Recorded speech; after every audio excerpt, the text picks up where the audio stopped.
I want to start this off by saying that I've debated for a long time whether to share this. Not because I think anyone will disbelieve me.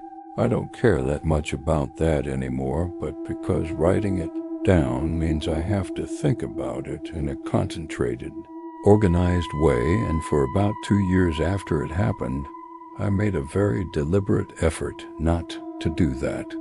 But I've been told that talking about it helps, or writing about it. So here it is. My name isn't important. What I'll tell you is that I was 26 years old. I had just finished my master's degree in marine biology, and I was between jobs. The gap between finishing the degree and starting the actual career turned out to be longer and more humiliating than I'd expected. I'd applied to 14 research positions and heard back from 3 of them, and all 3 said no.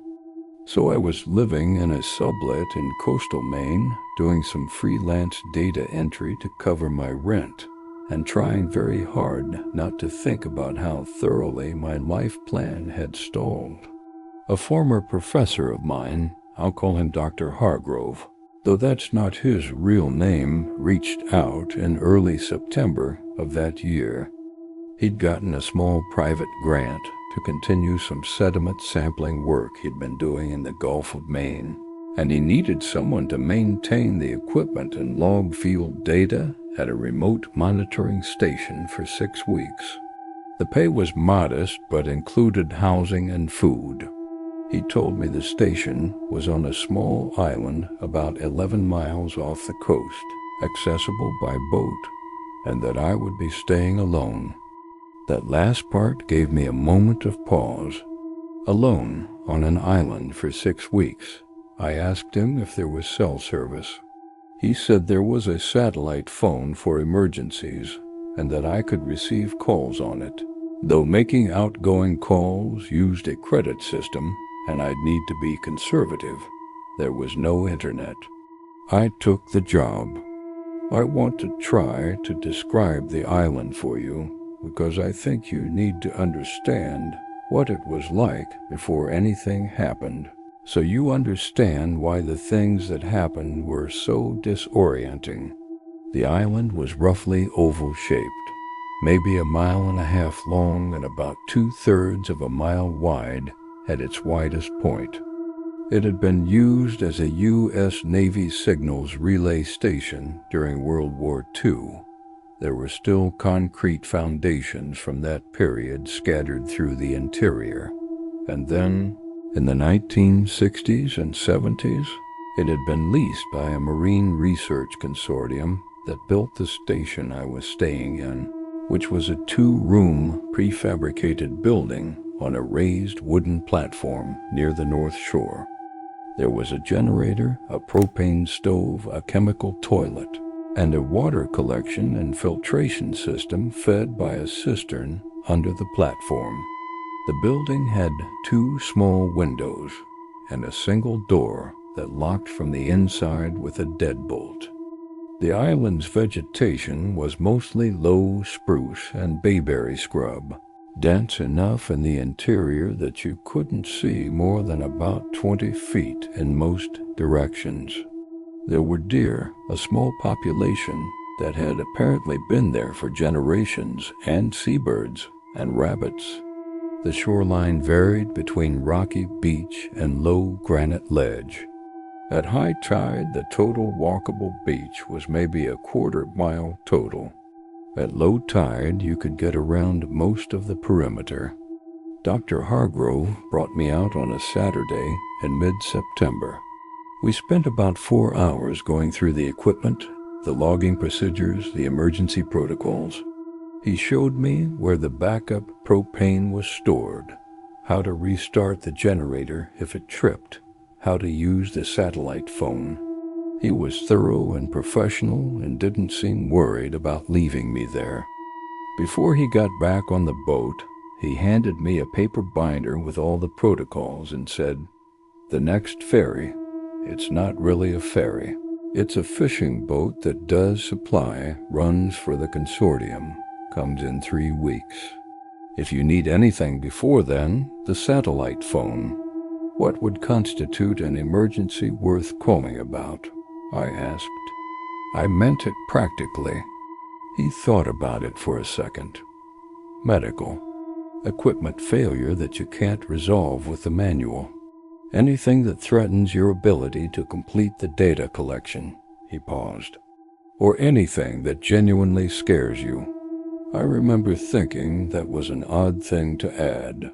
I didn't ask what he meant by it. I should have. The first 10 days were fine. Better than fine, actually. I fell into a routine that I found unexpectedly satisfying. I woke at 6, checked the monitoring equipment, logged the overnight readings, ate breakfast, walked the perimeter of the island, spent the afternoon on whatever maintenance or sampling tasks needed doing, ate dinner, read by lamplight until about 10, went to sleep. The isolation was clean and uncomplicated in a way that the isolation of my actual life hadn't been. Out here, I was alone for good reasons, doing work that had clear, daily measurable outcomes. I felt useful. The deer didn't startle when I came near them anymore. I started to think of the 2 does and the buck that lived on the south end of the island as something like company. Around the 11th day, I noticed something that I logged in my personal journal. I kept a personal journal separate from the field data log as minor. It was the supply cabinet. The supply cabinet was a padlocked metal locker on the exterior wall of the station, accessible from outside. Dr. Hargrove had given me the combination before he left. It held backup propane canisters, a spare water filter, some basic tools, and about 10 days' worth of emergency food rations, sealed foil packets, the kind used in survival kits. When I'd first taken inventory, there were 22 packets. I remember counting them because I'd been curious whether 10 days' worth actually meant 10 days' worth, or whether it was optimistic packaging. 22 packets. On the 11th day, for no particular reason, I counted them again. There were 19. I stood there for a long moment, going through possible explanations. Maybe I'd miscounted the first time. Maybe Dr. Hargrove had taken some out for another purpose before he left, and I hadn't noticed. I was pretty sure I hadn't eaten any. They were emergency rations, and I had plenty of regular food. But I checked anyway. No foil wrappers in the trash. No evidence I'd opened them. I told myself I'd miscounted. I wrote 19 packets in supply locker in my personal journal, underlining it, and moved on. On the 14th day, I found a fire ring on the east shore that I was almost certain hadn't been there before. Almost certain. That qualifier mattered to me then, and I held on to it. It was a circle of rocks on the granite ledge, about 2 feet in diameter, with some char in the center. It could have been there before, and I hadn't noticed.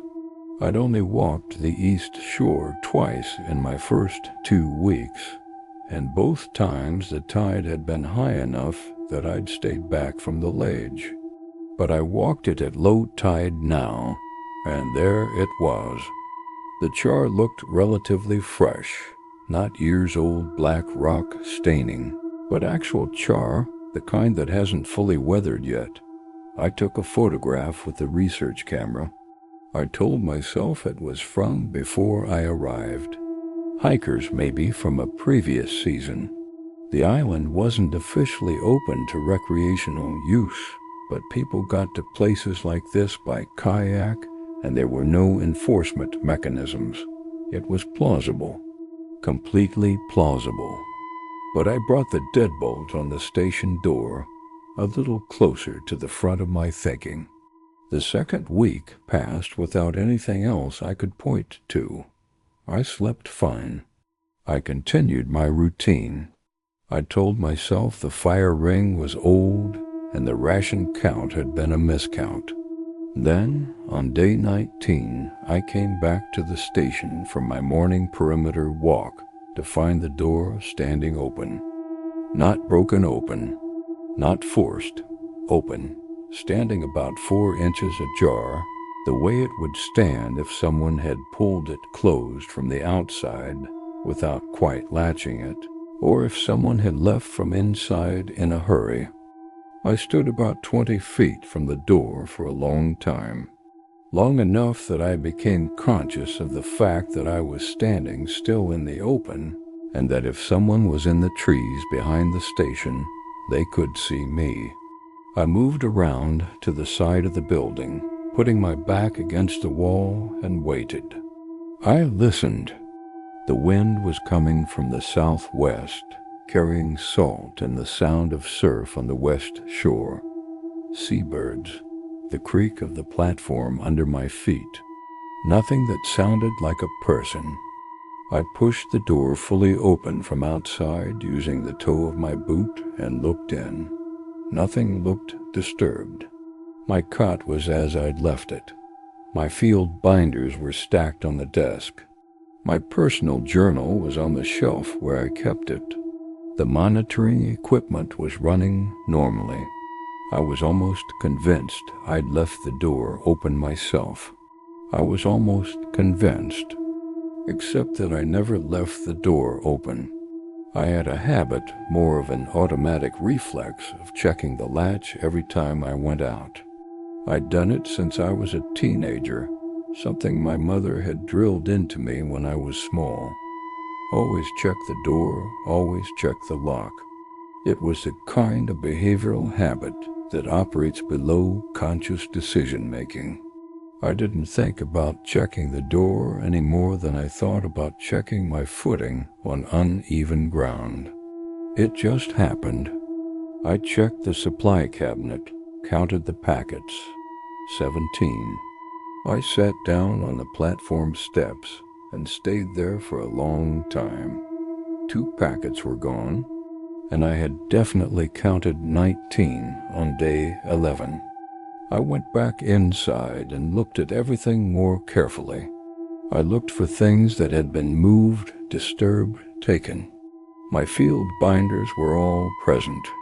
My personal equipment, camera, GPS unit, spare batteries, was all present. The satellite phone was on its charger. My food, stored inside, was untouched, as far as I could tell. The only things missing were 2 survival ration packets from a padlocked exterior cabinet. I knew the combination to that padlock.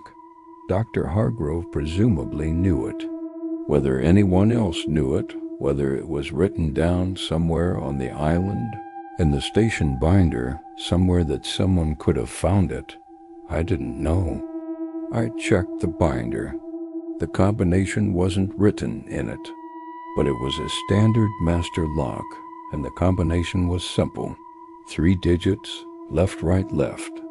It could be brute force by someone patient enough, or it could be opened by someone who already knew it. I unlocked the satellite phone and stared at it for probably 5 minutes. I thought about what I would say. I think someone is on the island with me. Based on what? A door I might have left open. A count of ration packets I might have gotten wrong. A fire ring that might have been there for months. I couldn't call Dr. Hargrove and say that. Instead, I did something that I'm still not sure was the right decision. I decided to verify. I decided to walk the entire interior of the island, systematically, in a grid pattern, and look for any evidence of habitation, a camp, a structure, a cache of supplies, anything that would tell me definitively whether or not I was alone. I spent the entire afternoon doing it. I have a reasonably good sense of spatial navigation, and the island wasn't large. I walked it in overlapping north-south transects, covering the scrub interior as completely as the density of vegetation allowed. On my fourth transect, in a shallow depression about 60 meters from the station and screened on 3 sides by dense spruce, I found a camp. Not a substantial camp, not a tent or a fire, nothing that announced itself. What I found was a flattened area of ground cover where something, a sleeping bag, a tarp, a person's body lying repeatedly in the same spot, had compressed the vegetation over time. A hole, shallow and narrow, dug into the earth near a spruce root that contained 3 aluminum cans, 2 of which were empty, and 1 of which still had condensed milk in it. A scrap of synthetic material, dark green, the kind used in rain jackets or dry bags, caught in a branch about knee-height. The cans were modern. The condensed milk was not dusty or degraded. The scrap of material was not sun-bleached. I took photographs of everything and walked back to the station without running, which required a deliberate, conscious effort. Inside, I sat on my cot and tried to be systematic about what I knew. Someone had been on this island. That someone appeared to be using the interior depression as a sleeping spot. That someone had taken survival rations from the supply cabinet, which meant they either knew the combination or had figured it out. That someone had been on or in the station while I was out, or had come close enough to leave the door ajar. That someone was, as far as I could tell, still on the island. I called Dr. Hargrove on the satellite phone. He answered on the 4th ring. I could hear background noise. He was somewhere with people, a restaurant maybe. I told him what I'd found, as calmly and factually as I could. The open door, the ration count, the camp. There was a long silence. That depression you're describing, he finally said, in the northeast interior? Yes, I said. My heart was going very fast. That might be. There was a technician a few years ago who did some extended monitoring work out there. He camped in the interior by preference. That could be remnants of his setup. The condensed milk, I said. The can.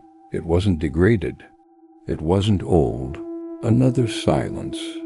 The supply ferry comes in 4 days, Dr. Hargrove said. I want you to stay inside the station as much as possible until then. Keep the door locked. Do not go out after dark.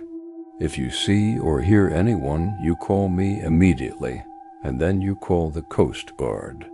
The number is in the emergency protocol sheet. He didn't say I'm sure it's nothing. I noticed that. Do you have any idea who it might be? I asked. No, he said.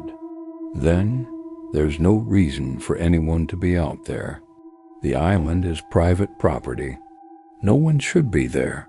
That night was the worst of the 6 weeks. Not because anything happened, nothing happened, but because of what I knew. I lay in my cot with the deadbolt thrown and a flashlight and my GPS unit on the pillow next to me, and I listened to the island in the dark, the wind, the surf, the settling of the platform. And once, around 2 in the morning, a sound that might have been footsteps on the wooden platform outside. A single soft creak, like weight shifting that lasted for about 2 seconds and then stopped. I didn't open the door. I didn't call out. I lay completely still and breathed as quietly as I could and waited. Nothing else came. I didn't sleep. The next 3 days I stayed close to the station. I didn't stop logging my data. I'm still proud of that, honestly, in a stubborn way, but I didn't do my perimeter walks. I checked the supply cabinet every morning. The ration count stayed at 17. On the third day, I found something that I haven't fully been able to explain to myself in the years since. I was working at the outside equipment array, the sampling sensors that needed periodic physical maintenance, and I happened to look toward the tree line, maybe 40 feet away. Standing at the edge of the spruce, not fully in the open, was a man. He was standing still, facing me. He was wearing dark clothing. He was at a distance where I could see that he was male, adult, not particularly large, but I couldn't make out his face clearly. He was just standing there, watching me. We looked at each other for maybe 4 or 5 seconds, which is a long time when you're standing completely still, when your heart is trying to exit your chest. Then he took one step backward into the tree line and was gone. I went inside. I locked the door. I called Dr. Hargrove and told him what I'd seen. He told me to call the Coast Guard. I called the Coast Guard. They sent a boat that afternoon. 2 Coast Guard officers walked the interior of the island with me. I showed them the depression, the cans. They covered the entire island in a way that my amateur transects hadn't, systematically, communicating by radio, pushing through vegetation that I'd skipped. They found evidence of recent human presence. They found the remains of a small fire ring in the interior, separate from the one on the east shore. That was very recent. Ash that crumbled rather than compacted, soft rather than weather-hardened. They found one of the ration packets opened and empty about 100 meters from the supply cabinet. They did not find a person. Whoever he was, he'd apparently gotten off the island, probably by kayak or small boat from the south shore, before or during the time it took the Coast Guard to arrive. They estimated he'd been there for at least 2 weeks, possibly longer. They found the green material I'd photographed, and a few other items they didn't tell me much about. The supply boat came the next day, a day early, and I went back to the mainland with it. Dr. Hargrove met me at the dock. He looked like he hadn't slept well. We sat in his truck and he told me the Coast Guard had called him, and that there was going to be an investigation. Do they know who he was? I asked. He shook his head. Not yet. He didn't leave anything identifiable. How long do you think he'd been out there before I arrived? Dr. Hargrove didn't answer that question directly. What he said was, I should have told you more about the island's history before you went out there. He stopped there like he'd said more than he meant to. I waited for him to continue. He didn't. I never found out who that man was. The investigation, as far as I know, didn't produce a name or an explanation. Dr. Hargrove retired the following year, and I haven't spoken to him since. I've tried a few times to find out more about the island's recent history, who'd had access to it, whether there had been other incidents, and I've hit walls every time. What I keep coming back to, what I genuinely cannot let go of, is the 4 seconds we looked at each other across that equipment yard. He didn't run. He didn't try to hide. He'd clearly been aware of me for weeks while I'd been unaware of him. He'd had every opportunity to stay hidden, and he'd chosen instead to let me see him. I don't know why, and in some ways that's the part that still frightens me most. Not that he was there, but that he wanted me to know. This happened 5 years ago. I'm writing it down because I've told it to a few people in person, and their responses have convinced me that other people should probably know about it, even though I still don't fully understand what it was. At the time, I was 31 years old, and I had recently gone through a divorce that was, let's say it was complicated, in the specific way that divorces are complicated when you don't want the divorce and your former spouse does. I was functional but not good. I was going to work, paying my bills, doing the visible parts of life correctly. But the quieter parts, the parts that required me to be alone with my own mind, were not going well. My older brother, who is one of the most practically caring people I know, suggested I take a trip. He had a friend, I'll call him Marcus, who owned a small private island off the coast of British Columbia, a few hours north of Vancouver by boat. Marcus used it as a summer retreat, a couple of weeks a year, and had open-heartedly offered its use to friends and family outside of those windows. My brother had borrowed it once, a few years earlier, and said it was the most restoring week of his life. He thought it might be good for me to be somewhere entirely removed from the contexts of my regular life. I said I'd think about it.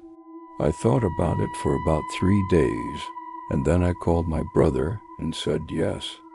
Marcus was friendly on the phone, direct and clear and generous. He walked me through the practical logistics. He'd arrange for a water taxi from a coastal marina. There was a boat at the island that I could use to get to the small town on the mainland shore, about 40 minutes. Away if I needed supplies, there was a propane stove and a wood stove, running water from a gravity-fed cistern fed by a stream, and electricity from a solar array. He'd had a caretaker who visited occasionally in the off-season to do basic maintenance, but he'd already contacted her and she knew not to come while I was staying. "How long are you thinking?" he asked. I said 2 weeks. "Good," he said. 2 weeks is enough to actually rest." He paused. "Cell service is marginal out there. One bar, sometimes on the south deck if the weather's clear. There's a radio for emergencies. I'll email you the channel before you go." He did. It was thorough. He sent a detailed PDF with a map of the island, the locations of all the equipment, the maintenance procedures, and emergency contacts. He seemed like the kind of man whose friends and family were well organized. The water taxi brought me out on a Monday morning. In early June, the driver, a weathered man in his 50s who didn't talk much, helped me unload my supplies at the dock. The dock extended from a small cove on the island's southern end. From the dock, a gravel path led up through the trees to a main house, a proper house, not a cabin with a kitchen and a living room and 2 bedrooms and a bathroom. It was modest but well maintained. Bookshelves, a chess set on the coffee table, a stack of field guides for the local flora and fauna. "Nice out here," the taxi driver said, looking around. Then he left. I spent the rest of that first day getting oriented.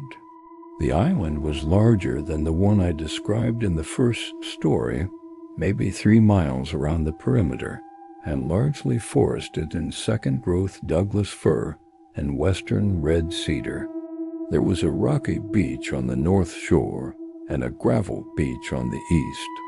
There was a small outbuilding that served as a tool storage shed, and another smaller structure at the far end of the property that Marcus's email described as Old Boathouse, not currently in use. The outboard motorboat was moored in the cove, tied to a dock cleat. Everything felt exactly as it should feel, clean, organized, cared for. I ate dinner, read for a while, went to sleep at 9. I slept for 11 hours. I hadn't slept that long in years. I woke up feeling something I hadn't felt in a while, which was something close to peace. For the first 4 days, I did almost nothing. I read. I walked the perimeter. I kayaked in the cove. I cooked simple meals and ate them on the south deck. I listened to the water. I slept deeply. My brother had been right.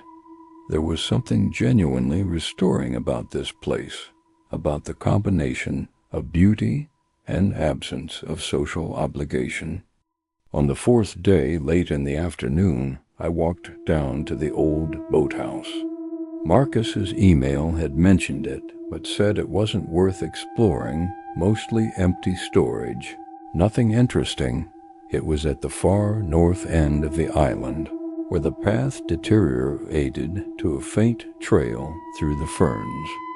It was a small structure, weathered cedar planking on a concrete foundation, with a wide door on the water side that was padlocked and a smaller door on the land side that was held shut with a simple hook and eye latch.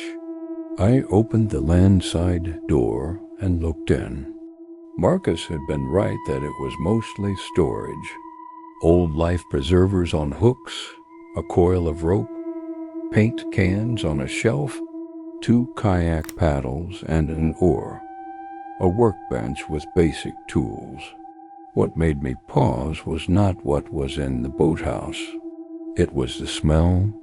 There's a particular smell that occupied spaces have, a combination of CO2, body heat, the specific bacterial signature of human presence that's different from the smell of enclosed spaces where no one has been.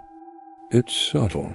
I can't fully describe it, but I've spent enough time in remote field environments to have become attuned to it. The boathouse smelled occupied. Recently, I stood in the doorway and ran the flashlight beam over every corner. Nothing. No bedding, no food, no obvious signs of anyone being there. Just the life preservers and the rope and the paint cans and the tools. I told myself it was probably just mustiness. Enclosed space near water would rot. All kinds of things smell organic. I hooked the door shut and went back to the house. That evening, after dinner, I was sitting on the south deck trying to get a cell signal. I wanted to check in with my brother, let him know everything was fine, when I saw something on the water. About 300 meters offshore, to the west, a small boat was sitting with its running lights off. Just sitting there, not moving. No obvious activity on deck. I watched it for maybe 10 minutes. It didn't move. Then, slowly, almost imperceptibly, it began drifting north, and within another few minutes it had passed behind the tree line, and I couldn't see it anymore. I didn't think much of it. Fishing boats sit stationary in all kinds of places for all kinds of reasons. It was probably nothing. On the 6th day, I found the photographs. I want to be precise about what they were because the precision matters. I'd been going through the bookshelves in the living room. It was a rainy afternoon, and I pulled out a large format field guide to Pacific seabirds. Inside the front cover, tucked in the way people sometimes tuck papers and cards and notes inside books, rather than putting them somewhere proper, were 6 photographs. They were standard print photographs, the kind you get developed at a drugstore, the kind that were very common before smartphones made printing photos largely unnecessary. The photographs were of the island. Exterior shots, the dock, the south deck, the path through the trees, the gravel beach on the east shore. Standard images that someone might take to document the property. I almost put them back without looking at them carefully, but then I looked at the one of the south deck more carefully. On the south deck, barely visible at the edge of the frame, sitting in one of the Adirondack chairs facing the water, was a person. I held the photograph closer and looked at it in the gray afternoon light. It was a person wearing a dark jacket, sitting with their back to the camera, looking out at the water. The angle of the photograph, Taken from the tree line, I thought, made it a long shot, and the person was not the subject of the photograph. They were incidental. Someone had taken a photograph of the south deck and not noticed or not cared that someone was sitting in the deck chairs.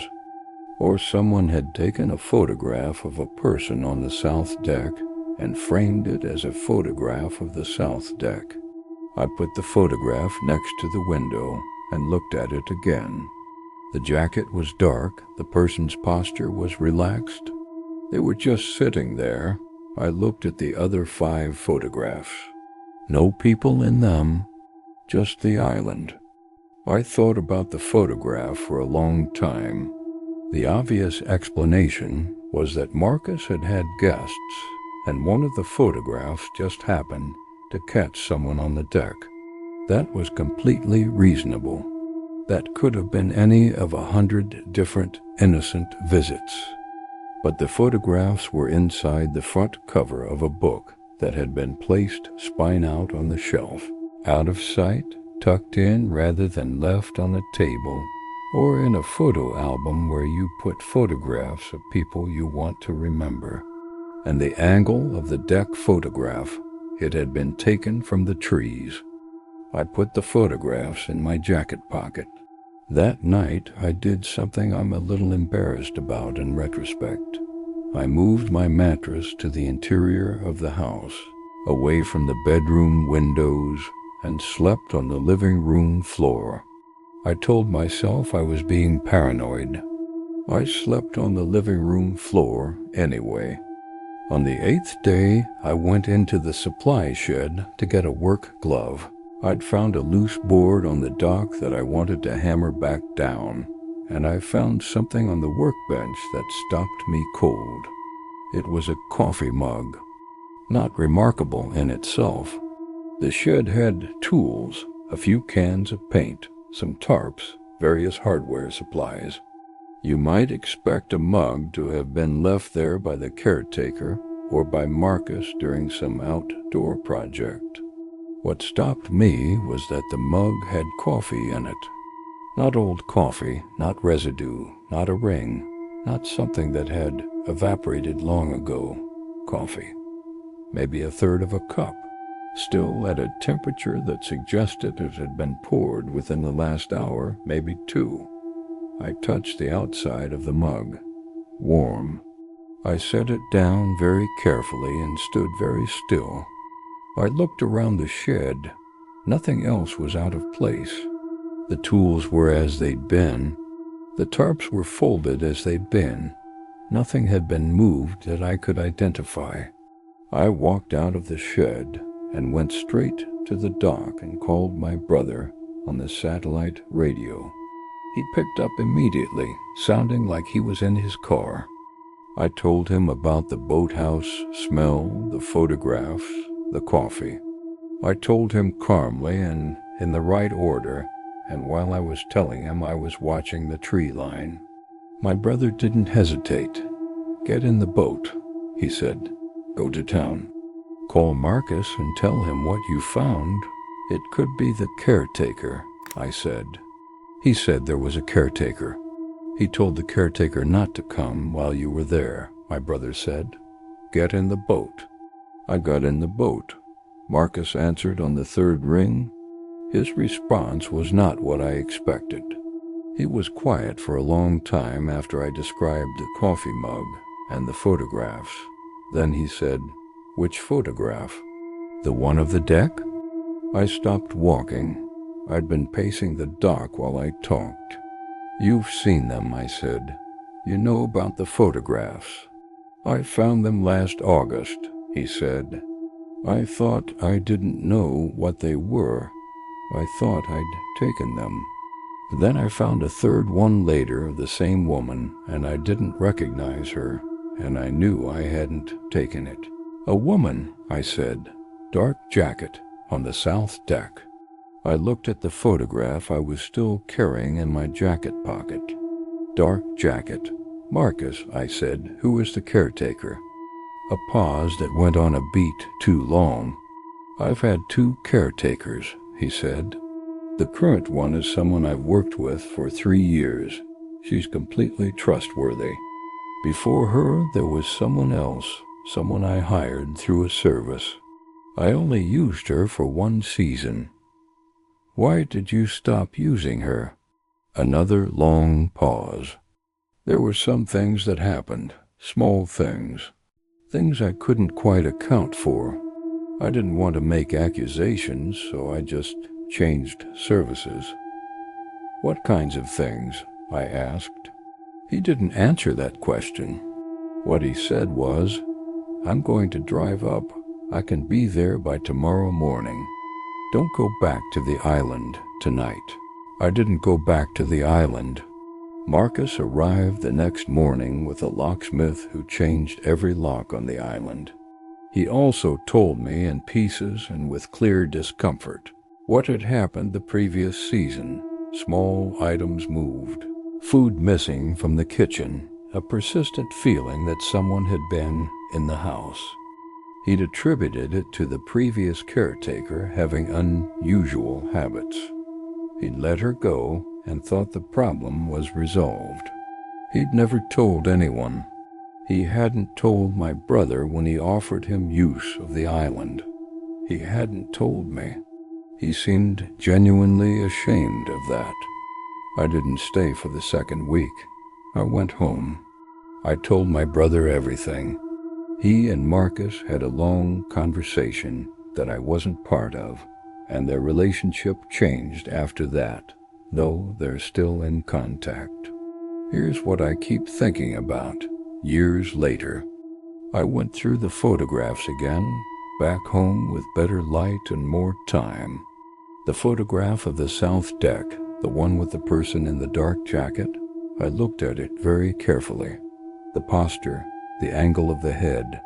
It had the look of someone comfortable in that chair, not a visitor who'd wandered onto the property. Someone who knew the chair and had sat in it before.